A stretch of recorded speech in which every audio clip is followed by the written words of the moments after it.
Students, welcome back to our class. तो आज हम करेंगे सैंपल पेपर 4 सेक्शन में। ओके, तो आज हम सैंपल पेपर 4 लगाने जा रहे हैं। इससे हमने पहले सैंपल पेपर 1, 2 एंड 3 कंप्लीट कर लिए हैं। ओके, देन आपको उससे रिलेटेड जो कोई भी इशू हो आप वो कमेंट सेक्शन में बता सकते हैं। ओके, तो आज हम कंटिन्यू करते हैं सैंपल पेपर 4 के क्वेश्चन नंबर ए से, सेक्शन ए से। ओके, तो सेक्शन ए में सबसे पहला क्वेश्चन क्या है कि हमको product of two numbers given है, दैट इज 1800, एंड उन दोनों नंबर्स का एलसीएम हमको पता है, दैट इज 200। हमें क्या उसका एचसीएफ फाइंड करना है। ओके, तो हमें पता है क्या कि फॉर्मूला पता है कि प्रोडक्ट ऑफ टू नंबर्स वो किसके बराबर होता है, product of their LCM and HCF. Okay, तो हमें पता है कि दो नंबर्स का प्रोडक्ट उनके एलसीएम एंड एचसीएफ के प्रोडक्ट के इक्वल होता है। तो ए इंटू बी की वैल्यू हमको गिवन है, एलसीएम गिवन है हमको,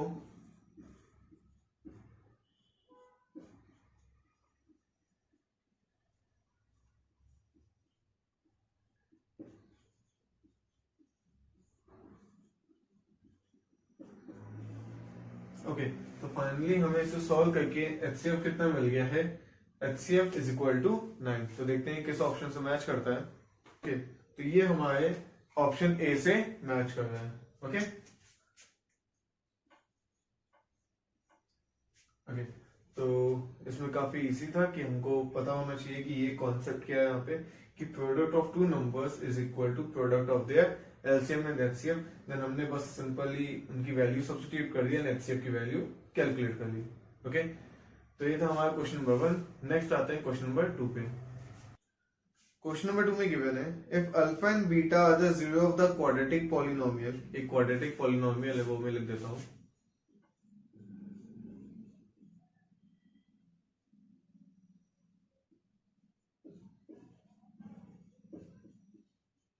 ओके, तो ये हमें क्वाड्रेटिक पॉलिनोमियल गिवन है एंड इसमें हमको वैल्यू फाइंड आउट करनी है, alpha plus beta upon alpha into beta, इसकी वैल्यू फाइंड आउट करनी है। ओके, तो काफी इजी क्वेश्चन है। हमें बस क्या है, अल्फा प्लस बीटा, क्योंकि हमें गिवन है कि अल्फा एंड बीटा क्या है, इस पॉलिनोमियल के रूट्स हैं। तो जैसे हम जानते हैं कि रूट्स का रिलेशनशिप कोफिशिएंट के साथ क्या होता है कि sum of roots that is alpha plus beta किसके इक्वल होता है, माइनस बी अपॉन ए के, whole upon product of roots क्या हो जाता है, सी अपॉन ए के इक्वल हो जाता है। यहां से ए एन ए कैंसिल हो गया, हमारे पास बचा कितना, माइनस बी अपॉन सी। तो यहां से हम बी एंड सी की वैल्यू सब्स्टिट्यूट कर देते हैं। तो बी की जगह पे 4 है एंड सी की जगह पे भी 4 है, तो माइनस 4 अपॉन 4। इसको सॉल्व करने के बाद आंसर कितना आ गया हमारे पास, -1। एंड -1 हमारे ऑप्शन सी से मैच कर रहे हैं। ओके, तो ये था हमारा क्वेश्चन नंबर 2। इसमें हमने बस सिंपल एक कॉन्सेप्ट यूज किया, क्या कि sum of roots and product of roots, इनका रिलेशनशिप इनके कोफिशिएंट के साथ, एंड उसे फर्दर सॉल्व करने के बाद हमें आंसर -1 मिल गया। ओके, तो ये था क्वेश्चन नंबर 2। नेक्स्ट आते हैं क्वेश्चन नंबर 3 पे। ओके, तो अब आ गए हम लोग क्वेश्चन नंबर 3 पे। द वैल्यू ऑफ के for which the system of equations kx plus 10y equal k minus 5 and 10x plus ky equal k will have infinite many solution। Okay, तो हमें k की वैल्यू निकालनी है जिससे इन दोनों equations की क्या हो, इनफिनाइट सॉल्यूशंस हो। तो पहले वो दोनों इक्वेशन लिख देता हूं।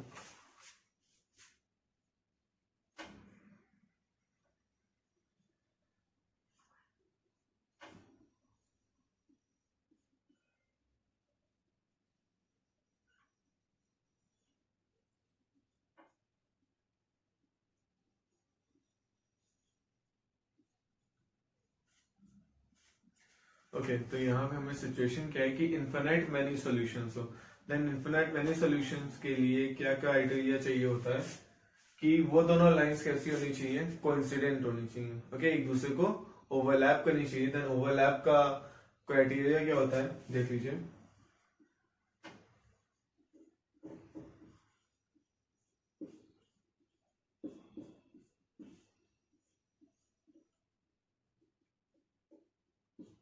ओके, तो ये होता है ओवरलैप का क्राइटेरिया, जहां पे a1 upon a2 is equal to b1 upon b2 is equal to C1 upon C2।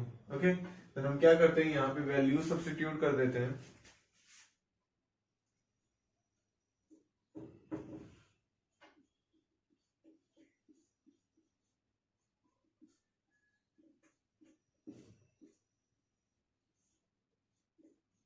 Okay, तो इस तरह हमने अब वैल्यू सब्स्टिट्यूट कर दी है।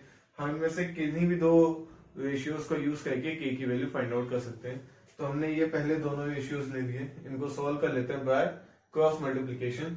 Then K will be multiplied by K, it will be K square equal 10 square. Okay, then K will be equal to under root 10 square which will be equal to plus minus 10। Okay, तो infinite solutions होने के लिए के की value plus minus 10 होनी चाहिए, and ये हमारे ऑप्शन बी से मैच हो रहा है। ओके, तो काफी इजी सा क्वेश्चन था। इसमें बस हमको सिंपल एक कॉन्सेप्ट लगाना एंड याद रखना पड़ेगा कि कोइंसिडेंट में कितने सॉल्यूशंस होते हैं एंड इसका क्राइटेरिया क्या है, and infinite and parallel lines का भी क्या क्राइटेरिया होता है, उसके अकॉर्डिंग हम अपने के की वैल्यूज फाइंड आउट करेंगे। ओके, क्योंकि यहाँ पे इनफिनाइट सॉल्यूशंस की बात की गई थी, दैट इज कोइंसिडेंट लाइन होगी, कोइंसिडेंट लाइन का क्राइटेरिया ये होता है। तो जहां से हमने के की वैल्यू निकाल ली प्लस माइनस 10। ओके, देन आते हैं हम लोग क्वेश्चन नंबर 4 पे। तो क्वेश्चन नंबर 4 पे आ गए हम लोग। क्वेश्चन नंबर 4 में क्या गिवन है, a box contain 80 disc numbered from 1 to 90. One disk is randomly drawn from the box.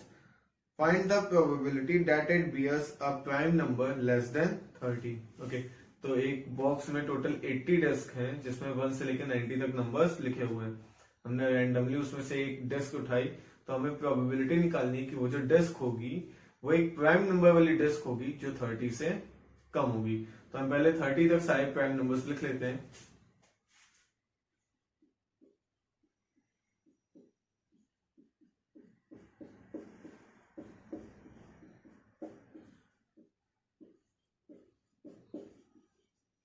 Okay, तो यहाँ पे हमने अपने टोटल प्राइम नंबर्स लिख लिए जिनकी वैल्यू 30 से कम है।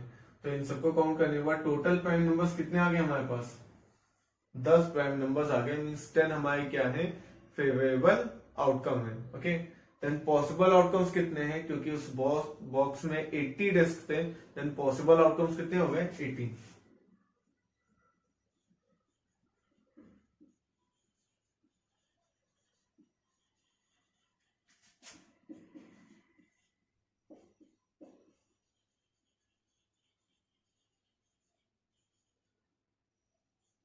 एंड फेवरेबल आउटकम हमारे पास 10 आ गए। देन हमें प्रोबेबिलिटी ऑफ दिस इवेंट निकालना है।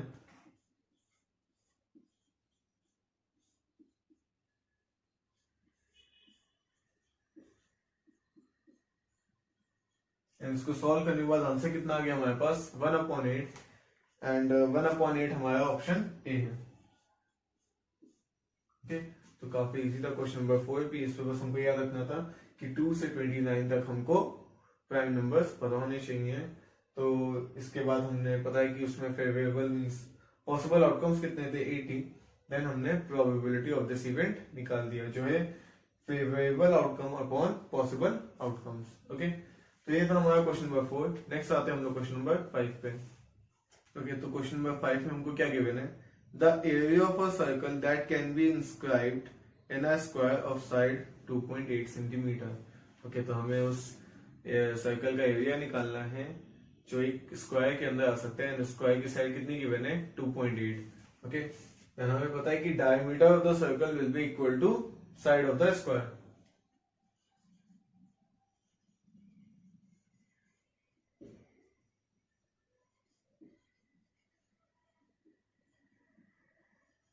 हमें पता है डायमीटर किसके इक्वल होता है, 2r के। साइड ऑफ स्क्वायर कितनी गिवन है हमको, तो जहां से हम r की वैल्यू निकाल लेते हैं।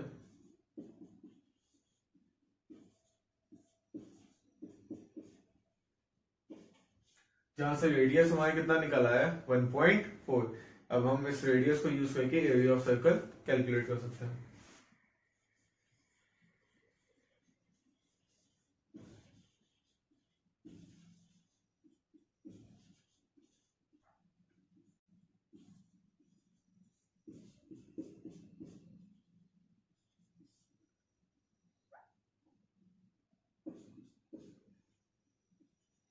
अब हम इसको बस सॉल्व कर लेते हैं, हमारे पास एरिया ऑफ सर्कल आ जाएगा।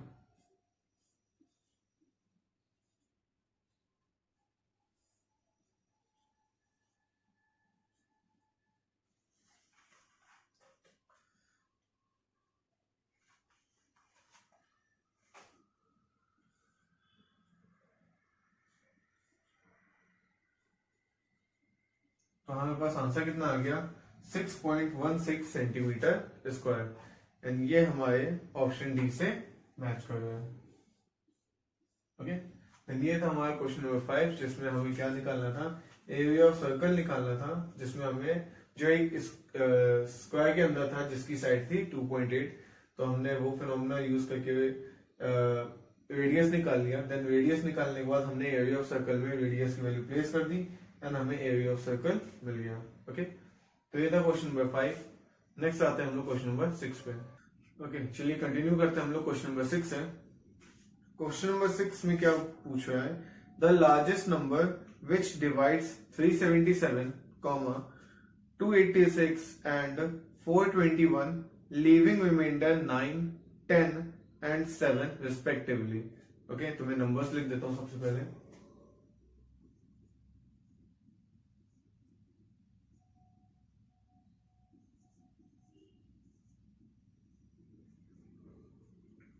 ओके, एंड रिमाइंडर्स क्या क्या है वो मैं इनके नीचे लिख देता हूं।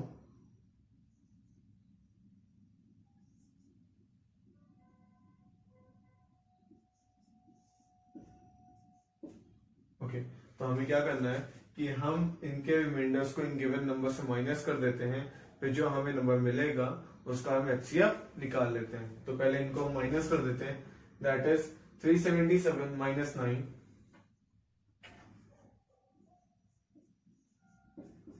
कितना आ जाएगा हमारे पास, 368।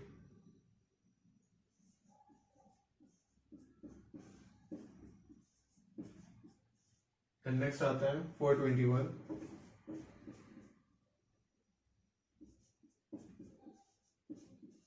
ओके, अब हम क्या करते हैं, इन सारे तीनों नंबर्स का क्या निकाल लें, फैक्टर निकाल लेते हैं।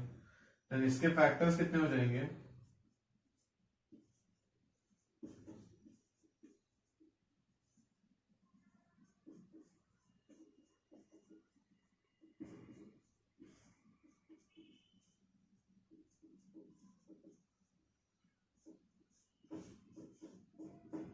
एचसीएफ हमको कितना मिल गया, ये इन सब में 2 है, लेकिन 2 की लोएस्ट पावर किसमें है, ओके 2 की लोएस्ट पावर है 414 में, तो यहां से एक 2 आ गया हमारे पास।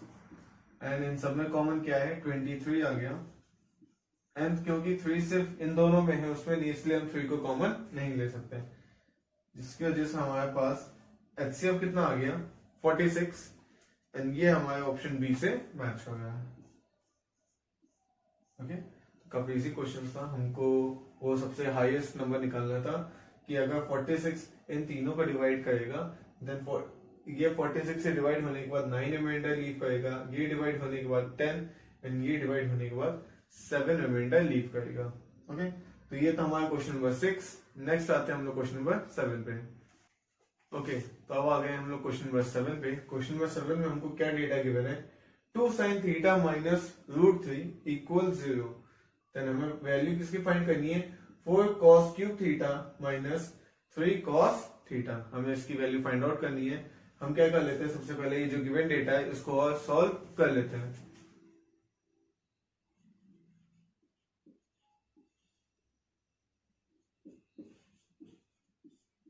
तो जो हमने इस अपने गिवन डेटा को सॉल्व किया तो हमारे पास आया क्या, sine theta is equal to √3/2, and हमें पता है साइन थीटा √3/2 कब होता है,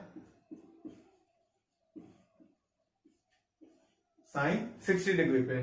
तो यहां से sine and sine cancel out हो गया, देन थीटा की वैल्यू हमको 60 डिग्री मिल गई। अब यही थीटा की वैल्यू हमें गिवन इक्वेशन में सब्स्टिट्यूट कर देंगे एंड इसकी वैल्यू फाइंड आउट कर लेंगे।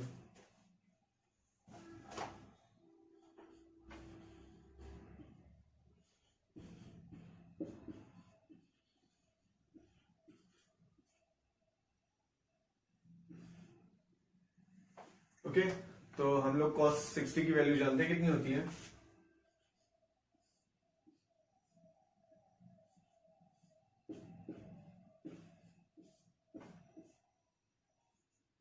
ओके। तो हमने यहाँ पे इन सबकी वैल्यूज प्लेस कर लिए, बस इसको सॉल्व कर लेते हैं जल्दी से।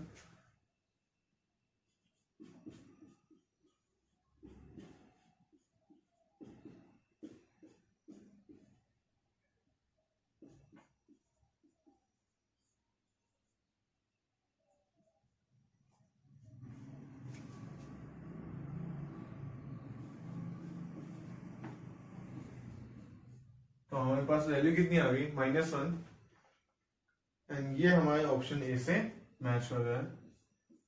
ओके, तो काफी इजी सॉल्यूशन था। क्या कि हमने पहले इस गिवन इक्वेशन में से साइन थीटा की वैल्यू निकाल ली, एंड उस साइन थीटा की वैल्यू से हमने थीटा की वैल्यू निकाल ली, देन थीटा की वैल्यू हमने इस अपने क्वेश्चन वाली इक्वेशन में पुट कर दिया, एंड इसको सॉल्व करने के बाद हमारे पास आंसर कितना आ गया, -1।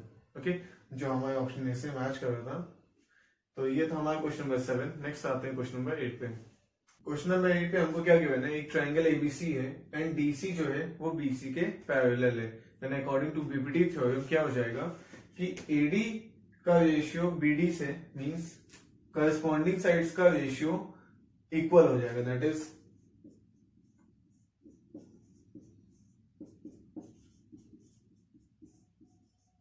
ये हमको मिल जाएगा। तो हम यहाँ कर क्या करते हैं, इन सबकी वैल्यू सब्स्टिट्यूट कर देते हैं।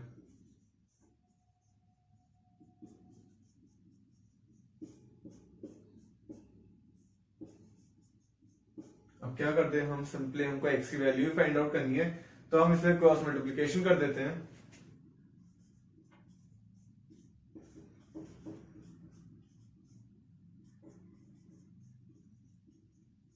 ओके, देन क्रॉस मल्टीप्लाई करने के बाद हमें कुछ इस तरह से इक्वेशन मिल गई है, इसको सॉल्व कर लेते हैं, देन हम एक्स की वैल्यू फाइंड आउट करते हैं।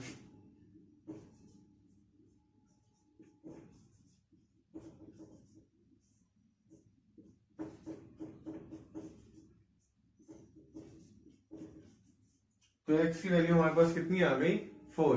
तो देखते हैं ये किस ऑप्शन से मैच करता है, एंड ये हमारे ऑप्शन डी से मैच कर रहा है। ओके, इसका मतलब एक्स की वैल्यू 4 होगी। ओके, तो इसमें बस सिंपल एक बीपीटी थ्योरम का यूज करना था, जिसको यूज करके हमने एक्स की वैल्यू फाइंड आउट कर ली। ओके, ये था हमारा क्वेश्चन नंबर 8। नेक्स्ट आते हैं हम लोग क्वेश्चन नंबर 9 पे। क्वेश्चन नंबर 9 में हमको एक non terminating repeating number given है, उसको P अपॉन Q के फॉर्म में कन्वर्ट करना है।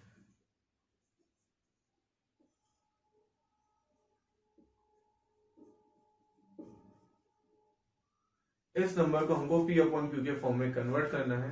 ओके, तो हम क्या कर लेते हैं, सबसे पहले इसको लेट कर लेते हैं कि लेट ये नंबर हमारा x है, देन इसको लिख सकते हैं हम ओके 0.13 एंड 13 के ऊपर बार। तो हमने इसको x लेट कर लिया, हमें इसमें से 1 एंड 3 डेसिमल के आगे लाना है, देन हमें इसको दोनों साइड से 100 से मल्टीप्लाई करना पड़ेगा। देन इस इक्वेशन को हमने दोनों साइड 100 से मल्टीप्लाई कर लिया,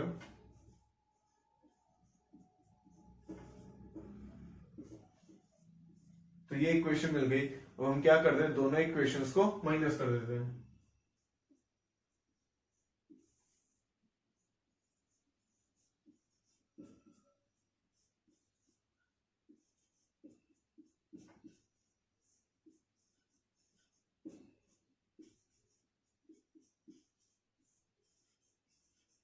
तो x की वैल्यू यहां से कितनी आ गई, 13/99। देखते हैं ये इसका आंसर क्या होगा।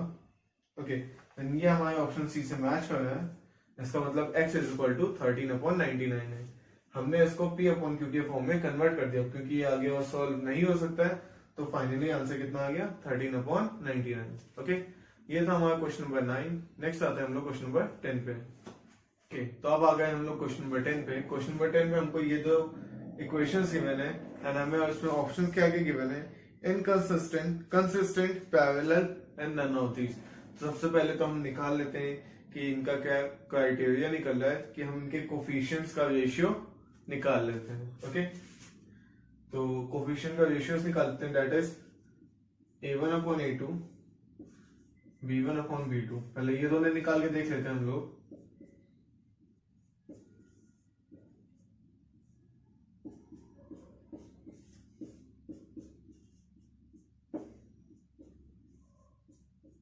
ओके, तो हमने इन दोनों के रेशियो निकाले, क्या देख लिया कि a1 अपॉन a2 3/2 मिल रहा है एंड b1 अपॉन b2 हमारे पास 2/3 मिल रहा है।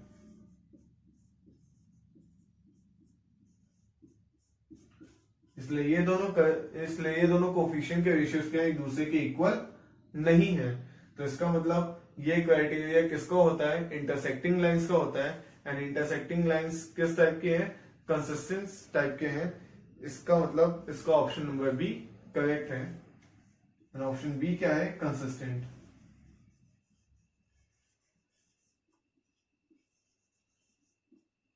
ओके, तो इसी क्वेश्चन नंबर 10 के साथ हमारे सेक्शन ए के पहले 10 क्वेश्चंस खत्म होते हैं। ओके, एंड आपको इसमें कोई भी इशू हो देन आप हमें कमेंट सेक्शन में बता सकते हैं, जिसका सोल्यूशन आप तक जल्दी से जल्दी पहुंच जाएगा। ओके, और thanks for watching and all the best for your board exams.